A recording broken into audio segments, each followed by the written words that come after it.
نحمده ونصلي على رسوله الكريم اما بعد فاعوذ بالله من الشيطان الرجيم بسم الله الرحمن الرحيم رب اشرح لي صدري ويسر لي امري واحلل عقدة من لساني يفقهوا قولي. باب الغضب في الموعظة والتعليم.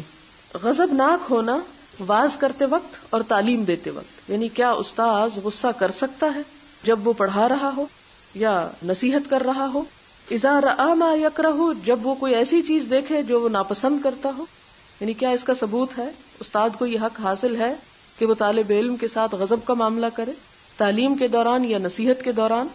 تو اس کی دلیل کیا ہے؟ حدثنا محمد بن کثیر قال اخبرنا سفیان عن ابن ابی خالد عن قیس بن ابی حازم عن ابی مسعود الانصاری قال، ابو مسعود انصاری کہتے ہیں قال رجل، وہ ایک قصہ بیان کر رہے ہیں کہ ایک شخص نے کہا یا رسول اللہ، اے اللہ کے رسول صلی اللہ علیہ وسلم، لا اکادو، نہیں قریب ہوتا، ادرک الصلاۃ، کے پا سکوں نماز کو، یعنی میں نماز میں تاخیر کر دیتا ہوں. ہاں، اب یہ جو کالا رجلن ہے نا، تو آپ پھر سوچیں گے یہ کون ہے؟ تو ان کا نام ہے حزم بن ابی کعب.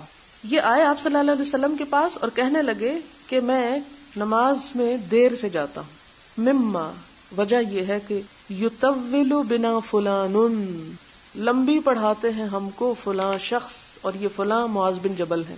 یہ معاذ بن جبل جو ہے ہمیں بہت لمبی نماز پڑھاتے ہیں، اس لیے پھر میں ٹائم پہ نہیں جاتا، ذرا لیٹ جاتا ہوں تاکہ تھوڑی سی پھر پڑھوں. اب دیکھیں کتنے واضح بات کرتے تھے اور کتنے نیچرل انداز میں اپنی مشکل کو سامنے رکھتے تھے. تو کہتے ہیں فما رأیت، کون کہتے ہیں؟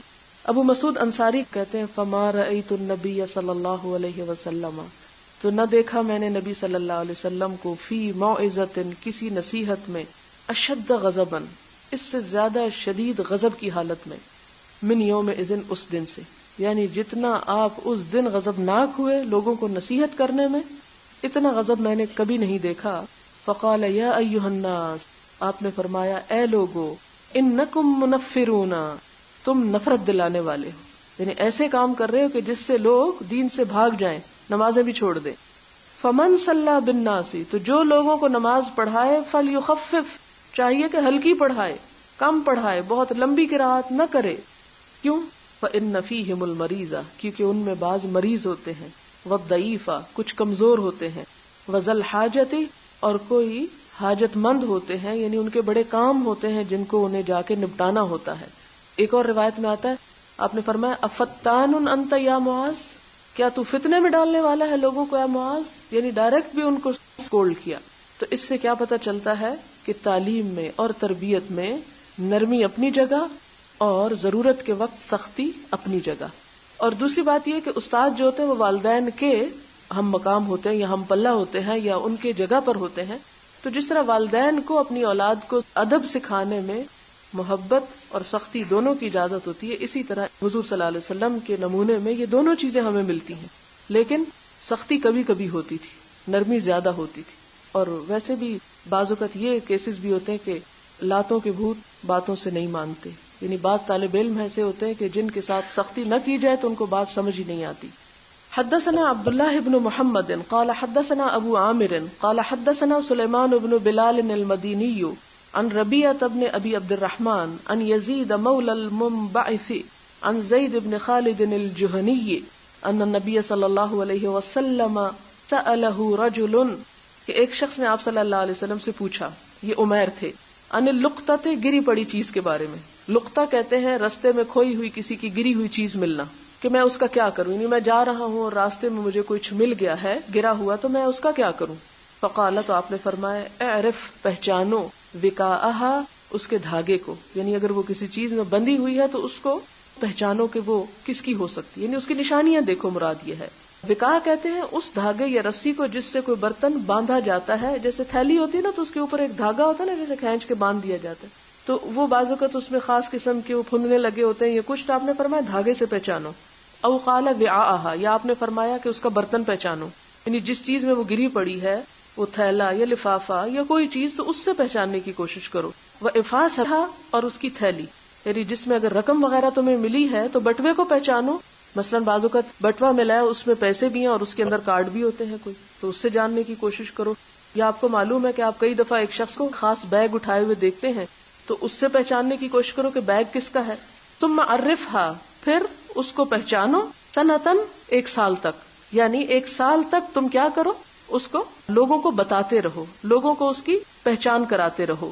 ثم استمتع بها، پھر اس سے فائدہ اٹھا لو. یعنی اگر کوئی گری پڑی چیز تم کو ملتی ہے تو اس کا کیا کرو، اسے لوگوں کو بتاؤ. یہ نہیں کہ ایک دن ملی ہے اور آپ نے ایک دفعہ اعلان کر دیا اور اس کے بعد کسی نے نہیں لی اور آپ اسے آرام سے استعمال کر لیں. لقطے کے بارے میں فرمایا کہ ایک سال تک اس کو اپنے پاس رکھو اور اس کا اعلان وقتاً فوقتاً کرتے رہو تاکہ لوگوں کو پتہ چلے. ثم استمتع بها فإن جاء ربها، پھر اس کا مالک اگر آ جائے، فأدها إليه، تو اس کو ادا کر دو، یعنی اسے دے دو. قال، اس نے پوچھا فضالۃ الابل، تو گمے ہوئے اونٹ کے بارے میں کیا خیال ہے اگر کسی کا گما ہوا اونٹ ملے اس کا مالک نہ ملے؟ فغضب، تو آپ غضبناک ہوئے. حتی احمرت وجنتاه، یہاں تک کہ آپ کے گال سرخ ہو گئے. یعنی اس نے ایسا سوال کیا کہ جس سے آپ صلی اللہ علیہ وسلم غضبناک ہوئے. وجنہ کہتے ہیں یہ گال کے اوپر والے حصے کو. او قال احمر وجهه، یعنی کہنے والا کہتا ہے کہ آپ کا چہرہ سرخ ہو گیا اس شخص کے اس سوال پر. فقال، تو انہوں نے کہا، کس نے؟ آپ صلی اللہ علیہ وسلم نے. وما لک ولہا، اس سے تمہارا کیا کام؟ ما لک، کیا ہے تجھ کو، ولہا، اور اس کو، یعنی اونٹ کے بارے میں تم نے یہ سوال کیوں کیا ہے؟ یعنی تمہارا یہ سوال ایک بیکار سوال ہے.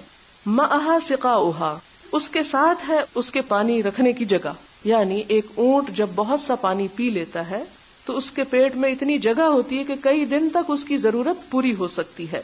جوفہا، یعنی سقاءہا سے مراد یہاں پر اس کا پیٹ ہے. وحذاؤہا، اور اس کا جوتا.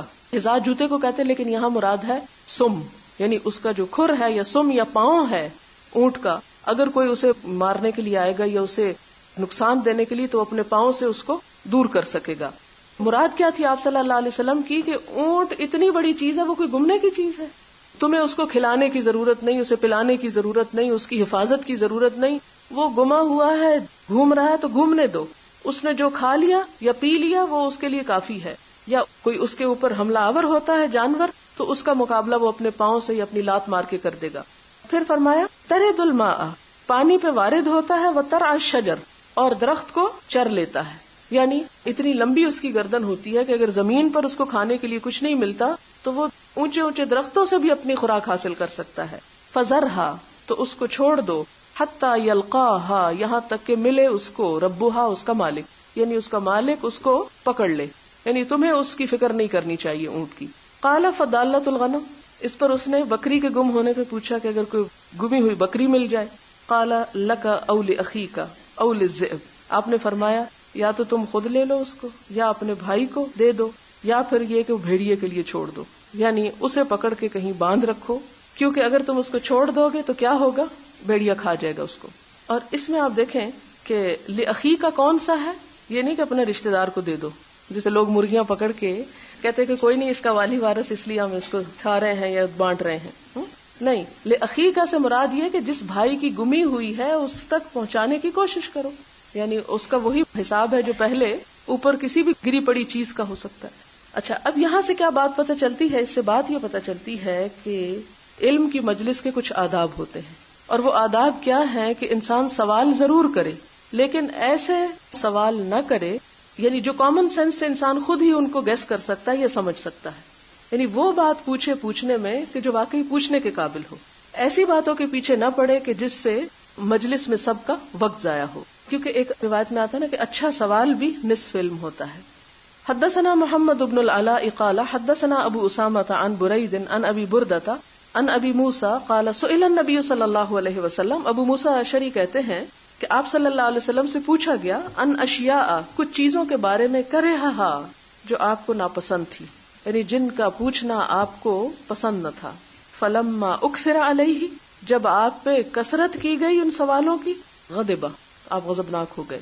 ثم قال للناس، پھر آپ نے لوگوں سے کہا، سلونی، پوچھو مجھ سے، اما شئتم، جو تم چاہتے ہو. قال رجل، تو ایک شخص نے کہا، من ابی، میرا باپ کون ہے؟ قال ابو کا حذافہ، آپ نے فرمایا تیرا باپ حذافہ ہے. فقام آخر، ایک دوسرا کھڑا ہو گیا. فقال، اس نے کہا، من ابی یا رسول اللہ، میرا باپ کون ہے اللہ کے رسول صلی اللہ علیہ وسلم؟ فقال ابو کا سالم مولا شیبہ، تیرا باپ سالم ہے جو شیبہ کا غلام تھا. فلما رأى عمر، تو جب عمر رضی اللہ تعالیٰ عنہ نے دیکھا ما فی وجہہ کہ جو آپ کے چہرے پر اثرات ہیں. قال یا رسول اللہ، تو انہوں نے انٹرپٹ کیا، ان سوالوں کو بند کیا اور عرض کیا اے اللہ کے رسول صلی اللہ علیہ وسلم، انا نتوب الی اللہ عز وجل، کہ ہم توبہ کرتے ہیں اللہ عز وجل کی. یہاں توبہ کس بات سے تھی؟ کہ ہمارے سے آپ کو کوئی اذیت پہنچے. تو اس سے کیا پتہ چلتا ہے کہ سوال وہ ہونے چاہیے جس سے علم کا کوئی فائدہ ہو.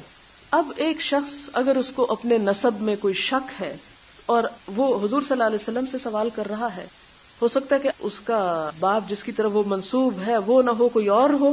یعنی اگر کسی شخص کا ایسا راز کھل جائے تو اس سے اس کی اپنی بے عزتی ہے. اور دوسری بات یہ ہے کہ میرا باپ کون ہے، دادا کون ہے، اس سے دراصل کیا مقصود ہو سکتی ہے کہ آپ کے علم غیب کو جانا جائے. ظاہر ہے کہ آپ کے پاس علم غیب تو نہیں تھا. اگر ہم یہ سمجھے کہ وحی کے ذریعے آپ کو معلوم ہو گئی ایسی کوئی بات، تو قرآن پاک میں اس بات سے روکا گیا کہ لا تسألوا عن اشیاء ان تبد لکم تسؤکم. ایسی باتیں، ایسے سوال نہ کرو کہ اگر تم کو ان کا جواب دیا جائے تو تم کو ناپسند آئے، تم کو برا لگے.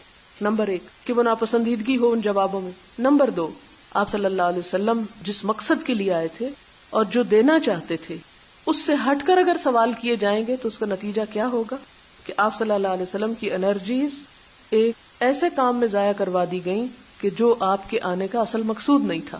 لہذا آپ صلی اللہ علیہ وسلم نے لوگوں کے اس قسم کے بیکار سوالوں کا نہ صرف یہ کہ ناپسندیدگی سے جواب دیا بلکہ اس پر شدید غضب کا بھی مظاہرہ کیا. کیوں؟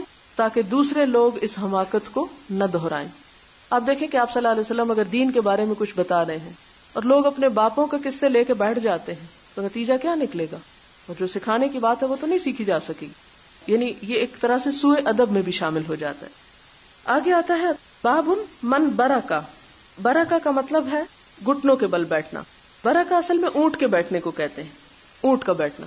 اور آپ کو اگر یاد ہو یا تصور میں لائیں کہ اونٹ کیسے بیٹھتا ہے، یعنی آگے سے ٹانگیں پھیلا کے نہیں بیٹھتا بلکہ دوہری کر کے بیٹھتا ہے. تو برکا یعنی جلس جاسین علی رکبتیہ، اپنے دونوں گھٹنوں پر، عند الامام، امام کے پاس، اول محدثی یا محدث کے سامنے. مراد اس سے کیا ہے؟ امام یا محدث یعنی استاد کے سامنے دو زانوں ادب سے بیٹھنا. یعنی ایسی پوزیشن نہیں ہونی چاہیے کہ جو علم کی مجلس کے احترام کے خلاف ہو. اس کی کیا وجہ ہے؟ اس کی وجہ یہ ہے کہ 3 چیزیں علم کے لیے ضروری ہیں: کانٹینٹ، میتھڈ اور انوائرنمنٹ. اگر اس میں سے کوئی ایک چیز بھی اس کو خراب کرتی ہے تو اس سے وہ مقصد حاصل نہیں ہوگا. اگر انوائرنمنٹ ایسا ہے کہ جس میں کوئی ٹیک لگائے بیٹھے ہے، کوئی ٹانگیں پھیلائے ہوئے ہے، کوئی سو رہا ہے، کوئی ادھر ادھر دیکھ رہا ہے، تو اس کے نتیجے میں وہ علم حاصل نہیں ہو سکتا جو ہونا چاہیے. جیسے آپ دیکھیں کہ نماز میں ایک کیفیت ہو، اس میں منع کیا گیا کہ نماز میں ادھر ادھر انسان نہ دیکھے. پھر اسی طرح اس بات سے منع کیا گیا کہ انسان اپنے جسم کو بہت زیادہ حرکت نہ دے. اسی قسم کی اور بہت سی چیزوں سے روکا ہے. کیوں؟ اس لیے کہ وہ اللہ تعالیٰ کے سامنے حضوری کا وقت ہے. اسی طرح جب اللہ تعالیٰ کے بارے میں کوئی بات پڑھی جائے یا حضور صلی اللہ علیہ وسلم کے بارے میں کوئی بات پڑھی جائے، یعنی عام علم کی مجلس کا بھی احترام ہے، لیکن خصوصی طور پر دین کی جو مجلس ہوتی ہے جس میں اللہ اور اس کے رسول صلی اللہ علیہ وسلم کا ذکر ہوتا ہے، تو اس مجلس کا احترام بھی ضروری ہوتا ہے. اور اس میں یہ نہیں کہ وہ کسی انسان کی ذات کی پرستش ہو رہی ہے یا انسان کی خاطر ہے. نہیں. مثال کے طور پر آپ سے بھی میں یہ کہوں گی کہ مثلا آپ یہاں پر اگر ادب اور احترام سے بیٹھے تو میرے لیے نہیں، واللہ میرے لیے بالکل نہیں، آپ اللہ کے رسول صلی اللہ علیہ وسلم کے احادیث کے احترام میں، اور آپ کا احترام جو ہے وہ ہم پہ لازم ہے. تو جب آپ کی بات ہو رہی ہو اس کا احترام بھی لازم ہے، اور اس میں ہم اپنی جسمانی حالت میں بھی کوئی ایسی بے ادبی ظاہر نہ کریں. اب اس میں بھی وہ پہلی حدیث کوٹ کی گئی ہے، اس کو میں ریڈ آؤٹ کر دیتی ہوں. حدثنا ابو الیمان قال اخبرنا شعیب عن الزہری قال اخبرنی انس بن مالک ان رسول اللہ صلی اللہ علیہ وسلم خرج فقام عبد اللہ بن حذافہ فقال من ابی فقال ابوک حذافہ ثم اکثر ان یقول سلونی فبرک عمر علی رکبتیہ. برکا یعنی دو زانوں ہو کے بیٹھ گئے عمر، علی رکبتیہ یعنی اپنے گھٹنوں کے بل. فقال رضینا باللہ ربا وبالاسلام دینا وبمحمد صلی اللہ علیہ وسلم نبیا. یعنی ایک طرح سے آپ صلی اللہ علیہ وسلم کا غصہ ٹھنڈا کرنے لگے اور آپ کے سامنے یہ جو سینٹنس بولا گیا ہے رضیت باللہ ربا، یعنی آپ جو کچھ ہمیں دے رہے ہیں ہم اس کو قبول کرتے ہیں، اور اگر ہم سے آپ صلی اللہ علیہ وسلم کی شان میں کوئی گستاخی ہوئی یا ایسی بات ہوئی جس سے آپ ناراض ہوئے تو اس پر بھی ہم آپ سے معذرت خواہ ہیں. الفاظ کا معنی کیا ہے؟ راضی ہو گئے ہم ساتھ اللہ کے رب ہونے پر، یعنی ہم نے اپنی خوشی سے اللہ کو رب مان لیا. وبالاسلام دینن، اور اسلام کو اپنا دین مان لیا. وبمحمد صلی اللہ علیہ وسلم نبیا، اور محمد صلی اللہ علیہ وسلم کو ہم نے اپنا نبی تسلیم کر لیا. فسکت، تو خاموش ہو گئے، یعنی آپ کا غصہ ٹھنڈا ہو گیا. باب من اعاد الحدیث ثلاثا، باب اس چیز کے بارے میں کہ اعادہ کرے، دہرائے، الحدیث، حدیث کو، ثلاثا، 3 مرتبہ، یعنی ایک بات کو 3 مرتبہ کرنے کی اجازت ہے. لیفہم، تاکہ سمجھی جا سکے. فقال، تو آپ صلی اللہ علیہ وسلم نے فرمایا، الا وقول الزور، خبردار اور جھوٹی بات، یعنی بچو جھوٹی بات سے. فما زال، تو مسلسل رہے، یکررھا، اس کو دہراتے رہے، یعنی آپ صلی اللہ علیہ وسلم الا وقول الزور کو کئی مرتبہ دہراتے رہے. وقال ابن عمر، اور ابن عمر نے کہا، قال النبی صلی اللہ علیہ وسلم، آپ صلی اللہ علیہ وسلم نے فرمایا، هل بلغت، کیا میں نے پہنچا دیا، یعنی اپنی نبوت کے فرائض ادا کر دیے. ثلاثاً، 3 مرتبہ. اس سے کیا پتہ چلتا ہے کہ اہم باتوں کو 3 مرتبہ کیا جا سکتا ہے، لیکن ہر بات کو 3 دفعہ کرنا ضروری نہیں ہے. اور خصوصاً جن چیزوں کو آپ نے بار بار دہرایا وہ بہت اہمیت کی تھی، مثلا جھوٹ سے بچنا، اور اسی طرح آپ صلی اللہ علیہ وسلم کا لوگوں پر حجت تمام کرنا کہ لوگوں جو کچھ مجھے کہا گیا تھا وہ میں تم کو پہنچا گیا ہوں. حدثنا عبدۃ بن عبد اللہ حدثنا عبد الصمد قال حدثنا عبد الله بن المثنى قال حدثنا ثمامة بن عبد الله عن انس عن النبي صلی اللہ علیہ وسلم انہ، کہ نبی صلی اللہ علیہ وسلم کانا تھے، اذا تکلم، جب کلام کرتے، بکلمۃ، کوئی کلام، اعادها، دہراتے اس کو، ثلاثاً، 3 مرتبہ، حتی تفہم، یہاں تک کہ سمجھ لیا جاتا، عنہ، آپ سے. وَإِذَا أَتَى، اور جب تشریف لاتے، عَلَى قَوْمٍ، کسی قوم پر، فَسَلَّمَ عَلَيْهِمْ، تو ان پر سلام کرتے، سلم علیہم ثلاثاً، سلام کرتے 3 مرتبہ. اس سے کیا بات پتہ چلتی ہے کہ آپ صلی اللہ علیہ وسلم 3 مرتبہ ایک بات کو بیان فرماتے تھے، لیکن جیسے کہ پہلے میں نے عرض کیا کہ یہ ہر بات اور ہر قول کو 3 مرتبہ نہیں کہا گیا، لیکن اہم باتوں کو 3 مرتبہ دہرایا گیا، اور اس لیے بھی کہ صحابہ کرام میں سے جو صرف سن کے یاد کر رہے ہیں وہ بھی اچھی طرح یاد کر لیں، اور جو لکھ رہے ہیں وہ بھی اپنی تصحیح کر لیں.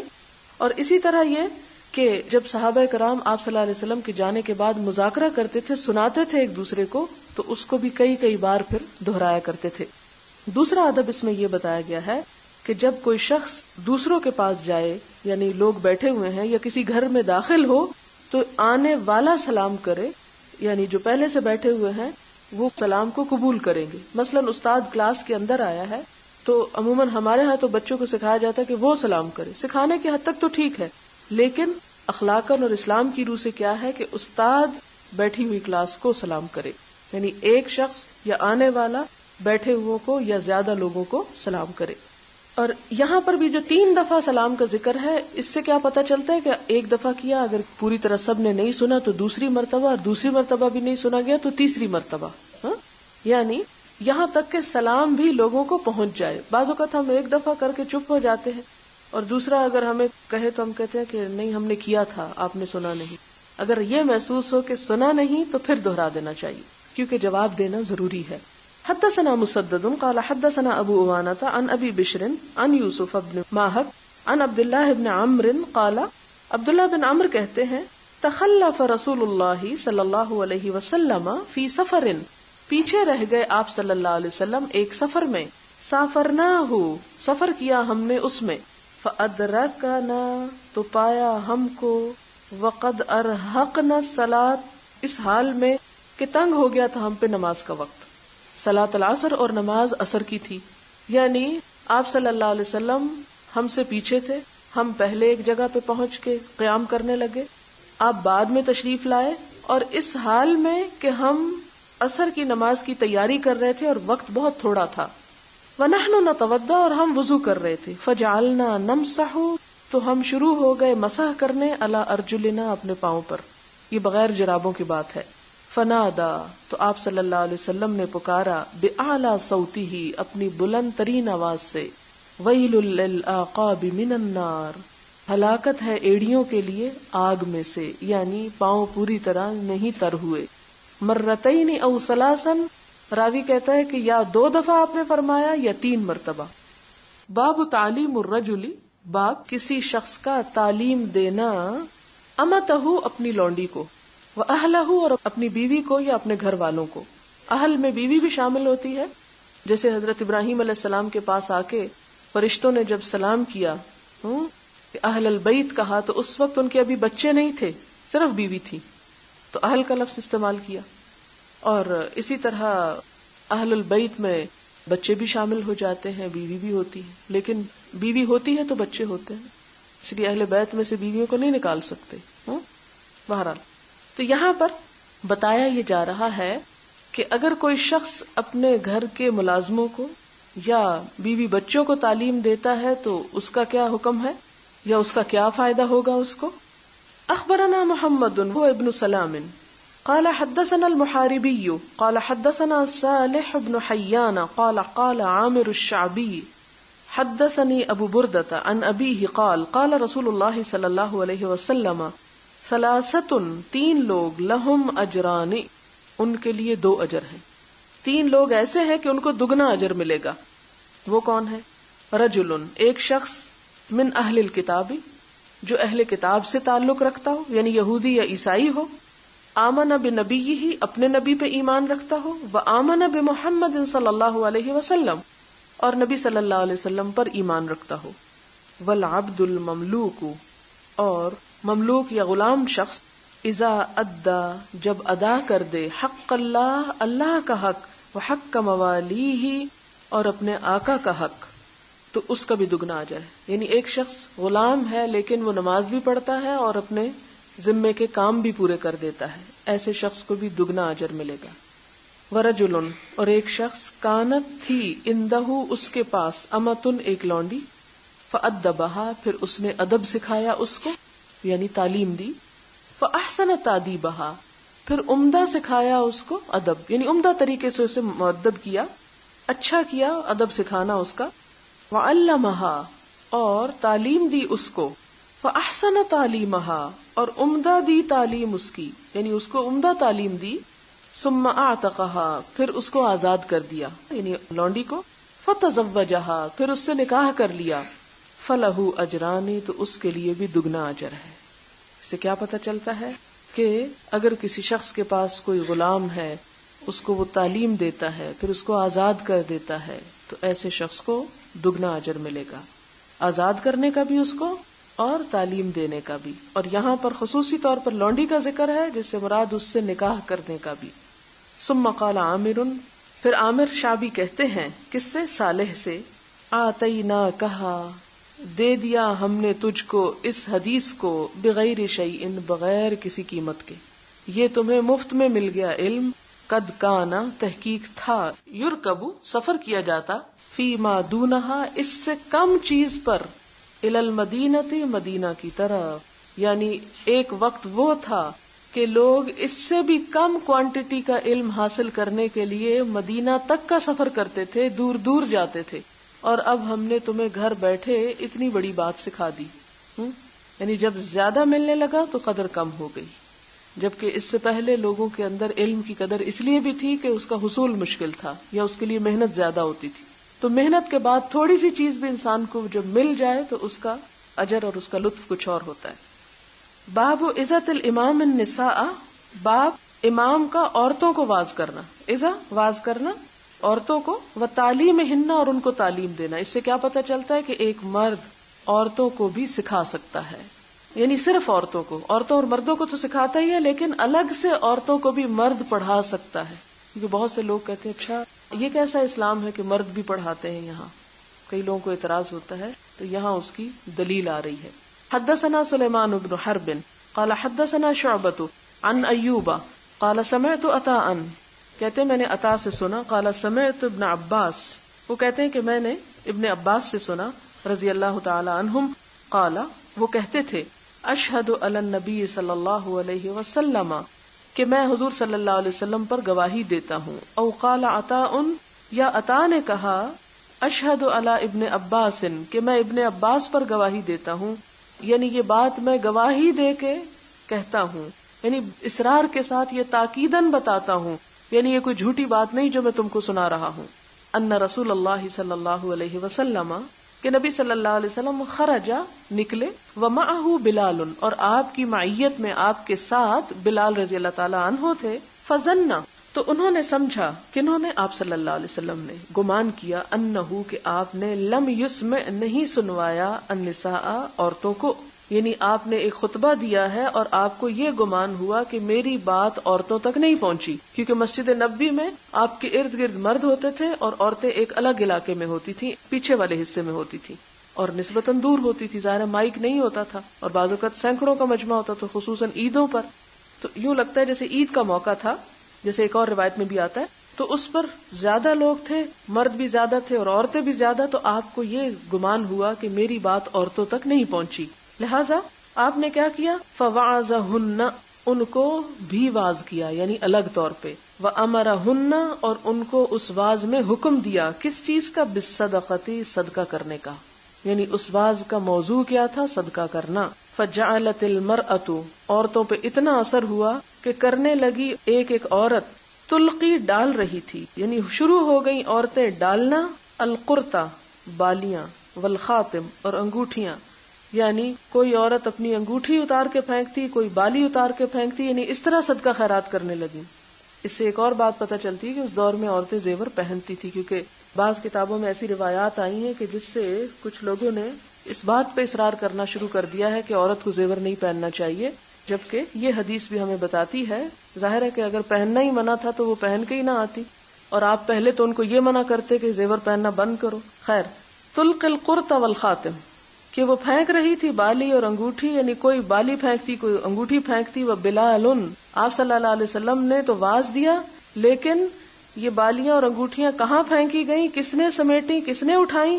بلال رضی اللہ تعالی عنہ یاخذ لے رہے تھے، وصول کر رہے تھے، فی طرف ثوبہ اپنے کپڑے کے کنارے میں یا ایک کونے میں، یعنی عورتیں پھینک رہی تھی، کہاں پھینک رہی تھی؟ زمین پہ پھینک رہی تھی یا آسمان پہ؟